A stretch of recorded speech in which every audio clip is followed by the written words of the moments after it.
Welcome to Agency Bytes, a podcast for agency owners, hosted by agency veteran and coach Steve Guberman. Agency Bytes is a podcast focused on delivering actionable agency information from agency experts in about 25 minutes. Why 25 minutes? Because who has the attention span for much more these days? And you can squeeze in a listen between meetings with time for a bathroom break or coffee refill before your next meeting.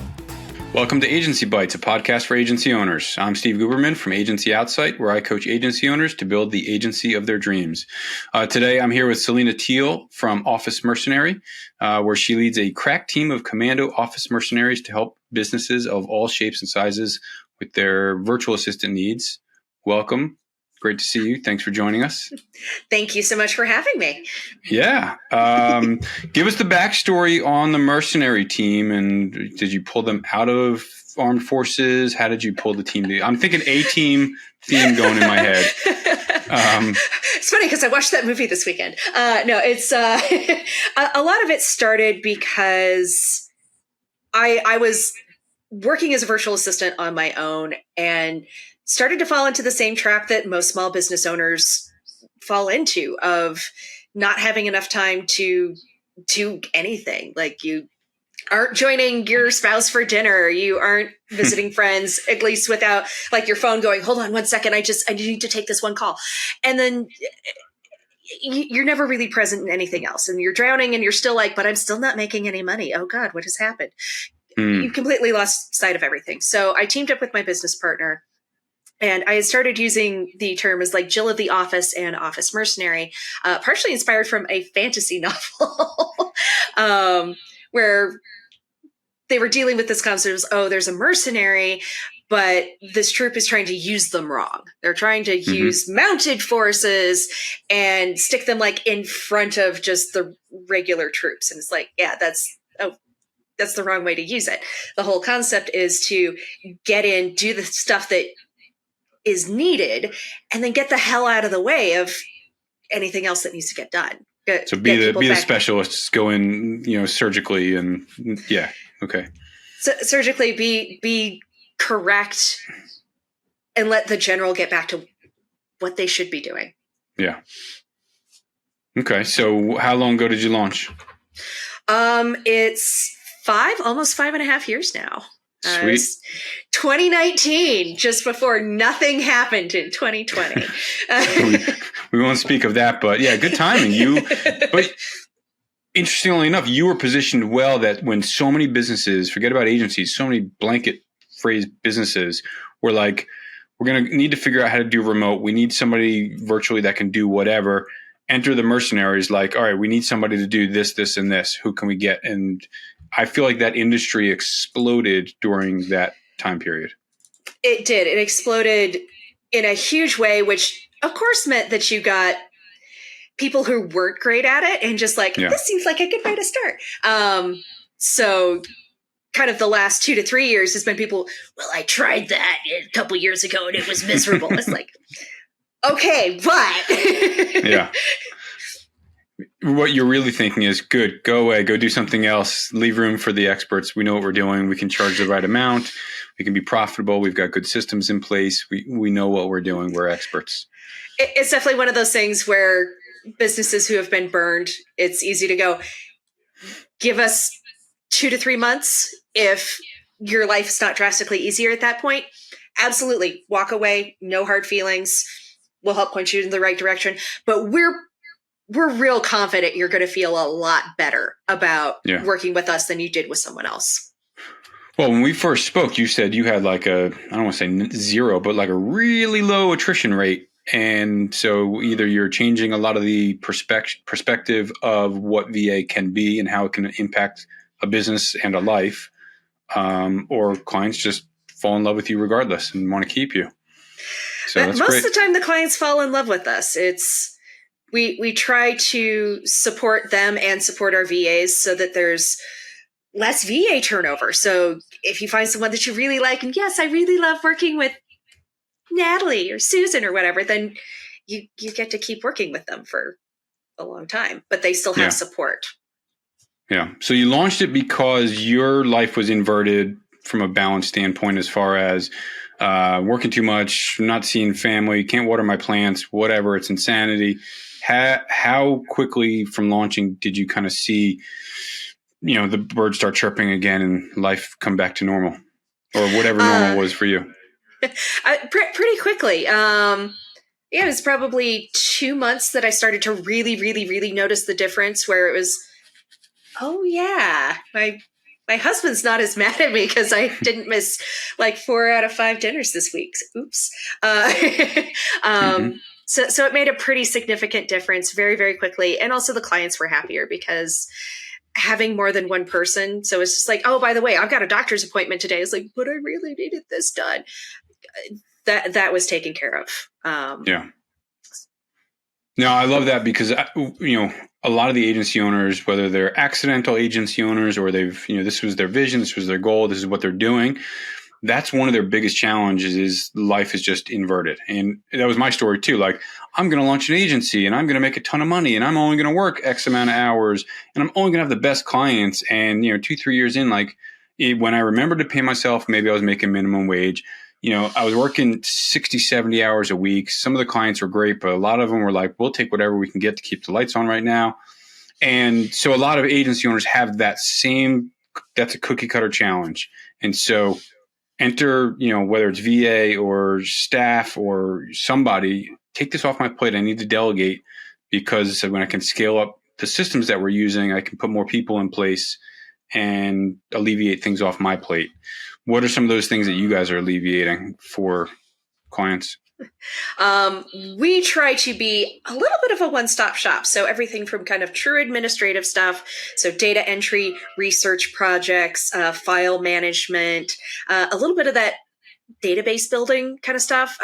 Customer service is a huge one, or just my email inbox has 4,000 unread emails and what can you unsubscribe for me? Because CRM management, because if it doesn't actually go in the CRM, are you actually going to follow up with anyone? Mm-hmm. And then, moving into stuff like social media management, marketing management, stuff where if you're building the stuff and you're trying to be like, hi, everybody, I'm here. Look, I wrote this really nice blog. Wouldn't it be nice if people actually saw it? Yeah. So you're doing more than just like taking over calendars and email. You're doing actual hands-on marketing, funnel building, CRM work, helping expand the business, not just keep it operating. And I think there's a big difference there. Yes. It's one of those things. One of the lines that we make is like, hey, we don't do cold outreach. There's lots of other companies that are really, really great at cold outreach, and they are going to be targeted for doing that. However, the second that person needs a follow-up, because, yes, they said that they're interested in this, that is where we can come in.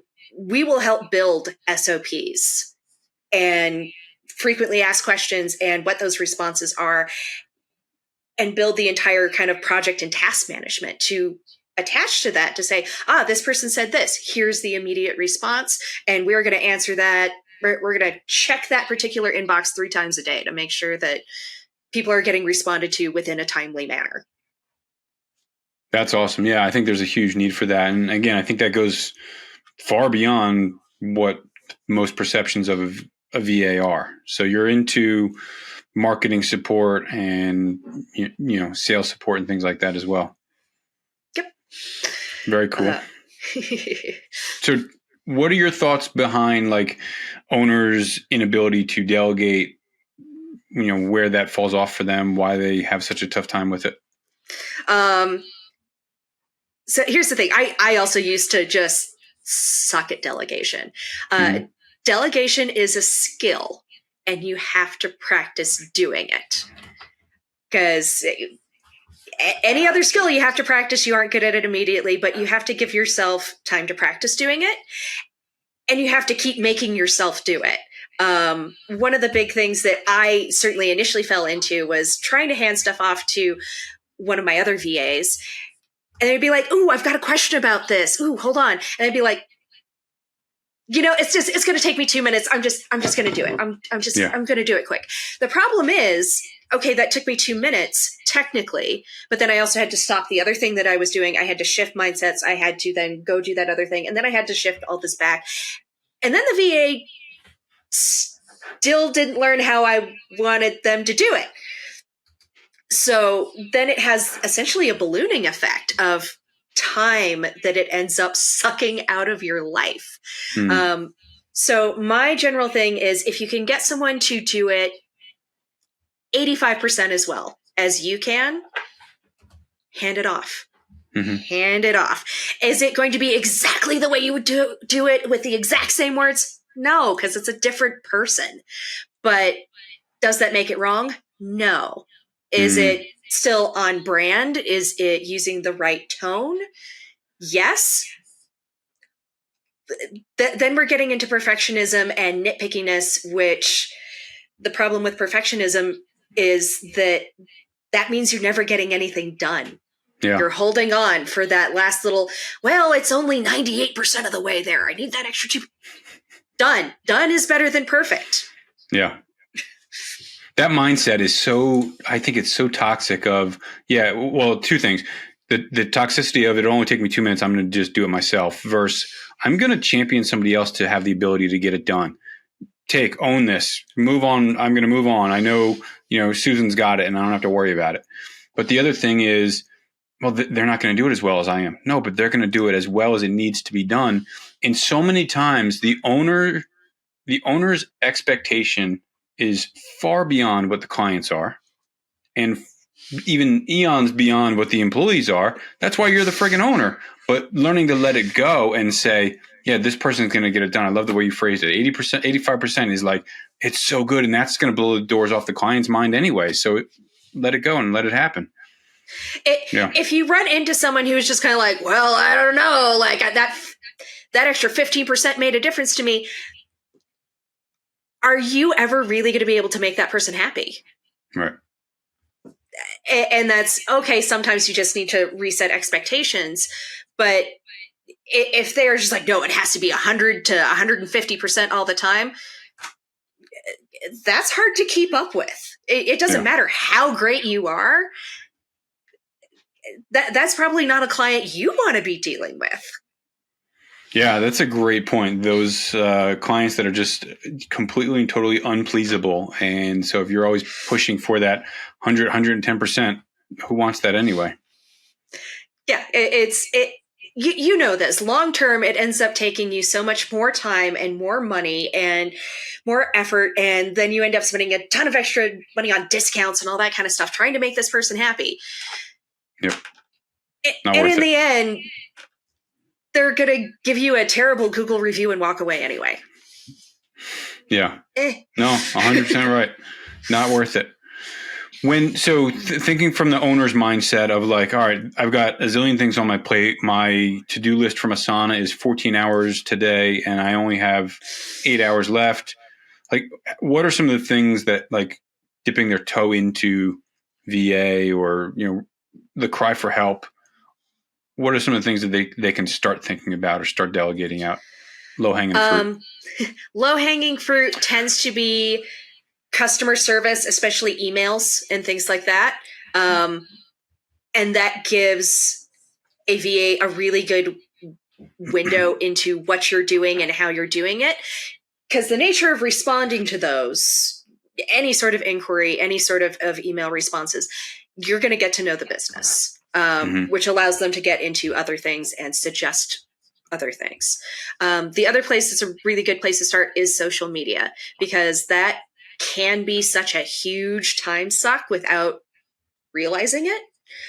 And again, it gives a really good overview of what is the business doing, what are their values, what do they like and what do they not like, how can I serve this business better? Yeah.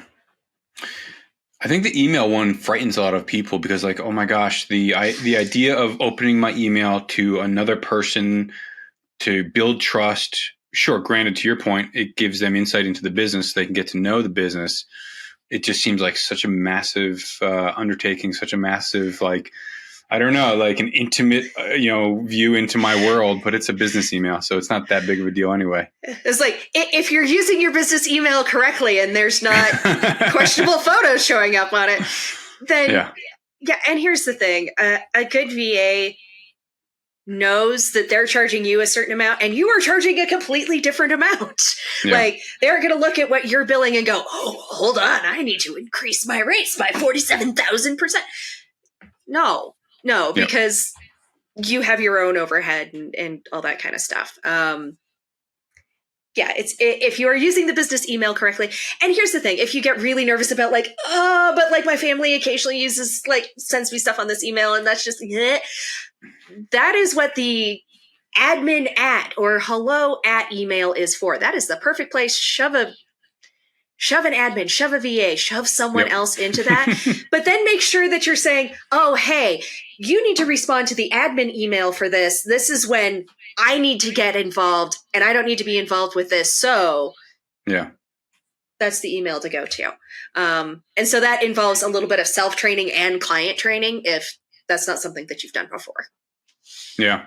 You mentioned something like super, like just in the flow of your sentence that I think is subjective. And you're like, that's something a good VA should know. What do you see as the definition of a good, quote unquote, good VA? Oh, yeah, I walked right into that one. So a good VA, their real core is about finding what works for the client. There's standard ways to do stuff, but if it doesn't work for the person that you're working for, then you got to find a different way to make it work. Email is, again, it's another one that I use as a really great example of this. Some people love put everything into folders, and that way I know to check that folder for this and that folder for this, and that's what works well for my brain. Some people, it goes into a folder, it no longer exists. And it's gone forever. So if your standard is, well, I put everything into folders, and they go, hey, that's not working for me. And you go, but that's how you need to be doing it. Then you're not a very good VA because you can't bridge that gap. So they've got to have flexibility and be able to adapt to different ways of doing things that still gets the job done according to what the client needs. Right. You have to know your stuff well enough that you can make small tweaks and edits so that it works for the people around you. Yeah. I think a VA would kill me. I keep my inbox it's almost like a to-do list. Like there's no more than like 20 things in there other than, as opposed to some people that have thousands of emails in their inbox. But I don't care about inbox zero. There's things that I'm like, if I put this away, I'll forget about it. Like you just said, if it goes into a folder, I won't know that email is there with that really interesting thing that I need to refer to from time to time. So, that's an interesting thought. And so, you also kind of defined like SOPs and systems, and you just referred to that again as like, here's how we do things. Do you introduce that as a service, or is that just kind of, here's how we onboard, we build out an SOP on, these are the things you want us to do for you, and we'll build it out and follow that? Yes. Okay. It's when we onboard people, we're just like, do you have an SOP? Do you have anything? And some people are like, yes, I have this, I'm ready to go. And we're like, oh, that's so special. Most people don't. So if it's something like email, we'll do a quick walkthrough and be like, okay, do you want this or this? How often do you want it checked? Build a really rough one that we will finish fleshing out. One of the other services that we offer that's a higher level service is we'll go in and we'll build SOPs for any part of your business. So one of the things that my business partner is currently doing is talking with the business owner, helping do like role establishment between, because they've always been like this really big group and everyone just kind of takes what they need, but it's just like, oh, this person really wants to be in the marketing space. What does that actually look like? What are they supposed to be doing? What is their basic SOP for, I am doing this chunk of social media and this type of community outreach, so that everyone can look at that. Everyone understands this is what is supposed to be happening. And so if someone is struggling, you have a thing that says, okay, you're supposed to be doing this and this isn't happening. Why? Yeah. And that keeps people who work with you happy, because you notice when they're struggling. And it also gives you a lot better idea of like, okay, I need to break this out, whether that's another freelancer or a VA, or you need to bring someone else in house. It gives you a lot more power to also notice when part of your business is struggling. Yeah. What do you see as some of like the crazy, I guess we'd call it like a misnomer. People come to you thinking about VA and their misunderstanding of how you operate or what they can expect from support that you offer? So some of this is because, like you said, when the VA space exploded, everyone started calling themselves a VA, whether that's, I'm a social media VA. And so there ended up being this, okay, well, do you do the CRM? No, I'm a social media VA. I'm a CRM VA, but I do customer service. And so it got really, really confusing. So like already there's a little bit of confusion there. The other thing is like, yes, a VA is still a person. They are also going to have a life outside of your business and their business. So chances are, if you are texting them at 9 p.m. on a Saturday, they're not going to answer. So boundaries exist in this relationship as well, or they should at least. Yeah, boundaries should still exist. Yeah. If you're bad at boundaries, then either your VA is going to burn out and not want to work with you for very long. You're going to be unhappy because I wanted you to get that, and I messaged you at 10 p.m. and I wanted that done by 8 a.m. Yeah, that's not going to happen. Or like everyone's just going to end up miserable, and then you're going to go back to be like, that didn't work, and now I'm going to take it all back myself, and I can never trust anyone with this ever again. And none of that is helpful. Nope.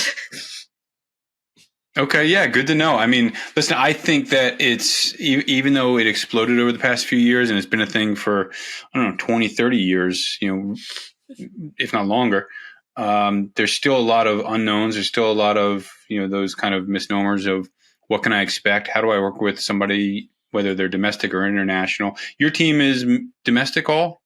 Yes. They're all US based. Yep. Yeah. So time zones and working through, remote situations, but it's a great way to augment a team. It's a great way to delegate and get things off of people's plates and use people, in your instance, that are experts in, certain areas or multiple areas that an agency or a business might not otherwise have. Yeah, it's so many things that the business owner takes on where, the joke about like, I'm the owner and operator and chief bottle washer and marketer. Yeah. And at a certain point, those hats start to wobble, and handing off a couple of them is really helpful. Yeah. At a certain size, and that size is like more than yourself in the business, you can't have all of those hats. You can't have all those labels, and there's got to be, you got to pull in support and learn to delegate and learn to let go. And, I love the way you described it as 85%. Good. Great. Let's run with it. Yeah. So I want to shift gears real quick, throw a couple of random rapid fire questions at you. I think this is going to be fun. I love it. I hope the listeners do too. And the answers to any of these questions can be personal, professional, digital, or physical, analog, whatever comes to mind. Okay. So that said, what is something that you are binging the heck out of in your life these days? It could be a hobby, a book, a show, or whatever. I'm re-binging Supernatural. It's one of those comfort shows for me, and there's 15 seasons. So, it's a good, hey, I'm going to work on something else, and yay, this makes me happy. It's an easy one. Let it run in the background. Yeah. Awesome. What's a tool that you recently integrated into your life that you look back and you're like, how did I live and, survive throughout the day without this thing previously? That's not super duper recently, but within the last year or so, I actually started using my Google Voice number for my business instead of having everything come to my personal cell phone. I think that's a game changer, right? Yeah, I was like, it's not going to make that big of a difference. It did. It made a huge difference. Because you can set business hours for that. And, if it rings after hours, it's not going to bother you when you're having the dinner that you would have otherwise missed.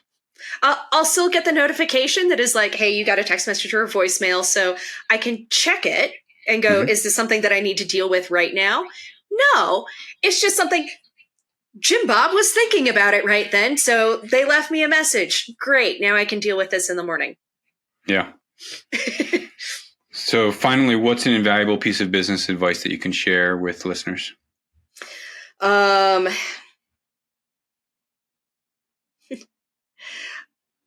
Perfect is the enemy of good. Mm-hmm. Which we already talked about a little bit, but again, like if you're trying for perfection, you aren't getting things done. They're not good because you've put so much thought and energy into making it perfect for you. And that's not necessarily what anyone outside of you wants or needs. Mm-hmm. So striving, you can strive as much as you want for perfection, but if you become obsessed with it, that's the death of your sanity. Yeah. Yeah. And I think there's a hero syndrome that comes into play there that maybe can be unpacked in another episode. But yeah, I think that's a good one. And I appreciate you sharing that. Selena, thank you so much for joining me and for sharing all of your experience with the listeners. Thank you so much. Hopefully they enjoyed it, and yay. They will. Thanks again for tuning in to Agency Bytes. If you know someone with expert knowledge on a topic that agency owners would love to hear about, go to agencyoutsight.com/podcast-guest and nominate them.